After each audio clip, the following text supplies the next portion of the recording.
Semuanya, perkenalkan, nama saya Lukas Laugening dengan NIM 241503027. Di sini saya akan menjelaskan mengenai sustained release dan extended release, serta perbedaannya dengan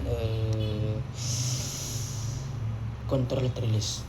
Yang pertama itu kita masuk ke konsep pelepasan lambat. Itu perbedaan antara SR, ER, dan CR. Sedian modified release dirancang untuk mengubah waktu dan atau laju pelepasan zat aktif. Yang pertama itu ada sustained release, yaitu melepaskan obat secara perlahan dalam jangka waktu tertentu, namun tidak terlalu konstan, tidak selalu konstan. Kadar obat akan menurun seiring waktu.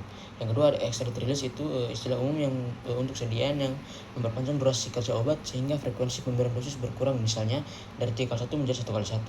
Yang berikut ada controlled release. Controlled release yaitu lebih spesifik daripada sustained release. Pelepasan obat ini diatur sedemikian rupa sehingga mencapai laju pelepasan orde 0 atau kecepatan pelepasan konstan tidak tergantung konsentrasi sisa.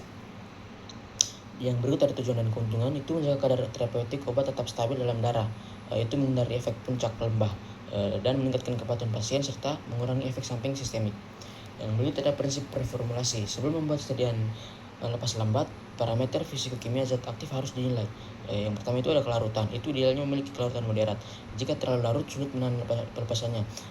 Jika terlalu tidak larut, sulit mencapai kadar terapeutik. Yang berikut ada pKa. Itu menentukan ionisasi obat pada pH yang berbeda di saluran cerna, yang mempengaruhi profil disolusi.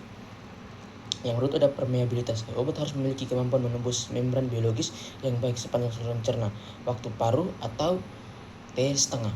Idealnya antara 2 hingga 8 jam. Obat dengan waktu paruh sangat pendek, kurang dari 2 jam, membutuhkan dosis awal sangat besar. Sedangkan yang sangat panjang, lebih dari 8 jam, tidak memerlukan modifikasi pelepasan.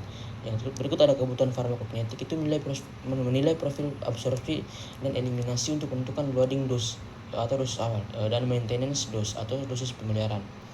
Yang ketiga ada strategi formulasi dan kombinasi polimer. Yang pertama ada sistem matriks, itu hidrofilik. Itu polimer akan membentuk lapisan gel saat kontak dengan air. Contohnya hidroksipolimetilselulose karbopol. Obat keluar melalui difusi lewat gel atau erosi gel. Yang kedua ada lipid atau insoluble. Itu obat terperangkap dalam kanal-kanal lemak atau lilin. Pelepasan terjadi lewat difusi pori. Contohnya setil alkohol, gliserin, benet. Yang ketiga ada sistem pelepasan atau coating. Itu yang pertama ada enterik, itu mencegah pelepasan di lambung, larut di usus. Contohnya eudragit L-press. Itu yang kedua ada semi permeable, itu membran yang membiarkan air masuk tetapi menahan obat, memaksa obat keluar lewat lubang presisi, atau sistem osmotik atau lewat pori membran. Contohnya etil selulose. Yang berikut ada kombinasi polimer. Seringkali HPMC dikombinasikan dengan etil selulose untuk mendapatkan profil pelepasan yang lebih linear. Yang berikut ada formulasi tablet dan kapsul sustained release atau extended release. Pemilihan teknologi bergantung pada sifat zat aktif. Tablet biasanya menggunakan metode kempal langsung. Kempal langsung itu digunakan jika excipient-nya itu memungkinkan, atau granulasi basah untuk memastikan distribusi polimer matriks yang merata.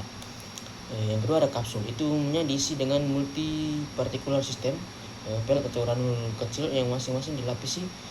Teknologi ini lebih unggul karena risiko dose dumping atau pelepasan dosis besar sekaligus lebih kecil dibandingkan tablet dosis tunggal. Yang berikut ada evaluasi mutu. Ini pertama ada uji disolusi terkontrol, itu berbeda dengan tablet biasa. Uji disolusi dilakukan dalam waktu misalnya 12-24 jam. Yang kedua ada program pelepasan multi titik waktu, itu mengambil sampel dilakukan pada interval waktu tertentu, misalnya jam ke-1, ke-2, ke-4, ke-8, dan ke-12 untuk membentuk kurva pelepasan. Yang ketiga ada stabilitas, itu memastikan integritas pelepasan atau matriks tidak berubah selama penyimpanan, yaitu mencegah perubahan laju pelepasan. Yang berikut ada keseragaman kandungan, itu memastikan setiap unit dosis mengandung jumlah zat aktif yang tepat. Itu mengingat sediaan extended release ini biasanya memiliki dosis total yang lebih tinggi dari sediaan konvensional. Baik, sekian dari saya mengenai penjelasan mengenai sustained release dan extended release. Terima kasih.